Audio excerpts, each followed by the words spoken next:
Magandang araw mga kagabay. Ngayon po ay April 28, 2025, araw po ng Lunes. Napakaganda po ng sinasabi sa Gospel. No? Tanging ang mga taong muling isinilang sa tubig at Espiritu ang siyang makakikita ng paghahari ng Diyos. Ano bang ibig sabihin ng Panginoon dito? Napakasimple lamang po. Dahil sa nakaraan nating buhay na mas pinili natin ang pagkakasala at kasalanan, hinihikayat po tayo ng Panginoong Hesus na piliin ang pagbabagong buhay. At magagawa ang pagbabagong buhay kung tayo ay muling isisilang sa pamamagitan ng Espiritu at ng tubig.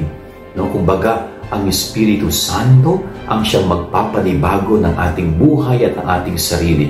At yun ay kung magbubukas tayo ng kalooban at puso natin sa biyaya ng Espiritu. Yun ay kung tatanggapin natin ang Espiritu ng pagbabago sa ating buhay. So napakaganda pong pagnilayan natin. Nabalikan natin yung naging buhay natin itong mga nagdaang araw, nagdaang panahon. Gaano tayo naging makasalanan? Anong pagkukulang ang ating nagawa sa ating buhay? At ngayon, willing ba tayong tanggapin ang Espiritu ng pagbabago sa ating buhay?